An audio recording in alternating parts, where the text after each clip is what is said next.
झारखंड के साहिबगंज और पाकुड़ में पत्थर कारोबारियों के आंदोलन के आगे इंडियन रेलवे घुटने टेकने पर मजबूर है।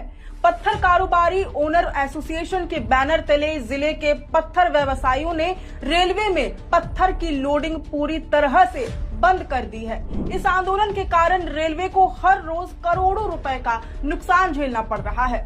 वजह है पत्थर कारोबारियों की कुछ प्रमुख और जायज मांगे, जिसे अब राजनीतिक सहयोग भी मिल गया है। झामुमो के केंद्रीय सह प्रवक्ता पंकज मिश्रा भी अब जोर शोर से इस आंदोलन में हिस्सा ले रहे हैं।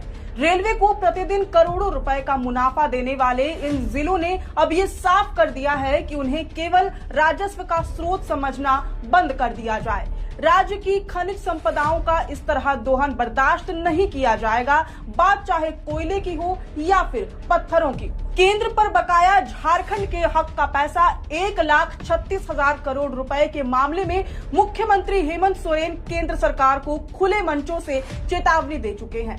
वो जता चुके हैं कि अगर केंद्र सरकार झारखंड का बकाया 1,36,000 करोड़ रुपए नहीं देती है तो झारखंड से एक ढेला भी कोयला सप्लाई नहीं होगा। मुख्यमंत्री की इस चेतावनी का आंशिक असर अब साहिबगंज और पाकुड़ में दिखने भी लगा है। पत्थरों की लोडिंग ठप होने के बावजूद अगर मांगे नहीं मानी गई तो आने वाले दिनों में कोयले की ढुलाई को भी बंद करने की चेतावनी दी गई है। पत्थर व्यवसायियों का आंदोलन अब एक जन क्रांति का रूप धारण कर चुका है। एक ऐसा आंदोलन जहां क्षेत्र का आर्थिक आधार माने जाने वाले पत्थर व्यवसायी अपनी उपेक्षा का खुला विरोध कर रहे हैं।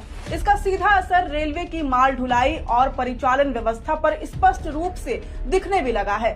बीते 16 जनवरी से शुरू हुई रैक लोडिंग की अनिश्चितकालीन बंदी ने यह संदेश दे दिया है कि जब तक साहिबगंज और पाकुड़ के रेल विकास से जुड़ी बुनियादी मांगे पूरी नहीं होंगी तब तक पटरियों पे पत्थर नहीं डाले जाएंगे। रेलवे ट्रैक्स बगैर पत्थरों के ही सूनी पड़ी रहेंगी। नतीजतन रेलगाड़ियां भी नहीं चल सकेंगी। इस आंदोलन को जन्म दिया है रेलवे के सौतेले व्यवहार ने।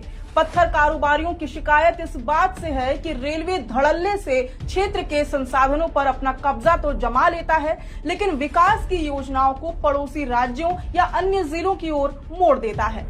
साहिबगंज और पाकुड़ से रोजाना औसतन 15 से अधिक रैक पत्थरों की लोडिंग होती है, जिससे रेलवे को प्रतिदिन तकरीबन 10 करोड़ रुपए का राजस्व प्राप्त होता है।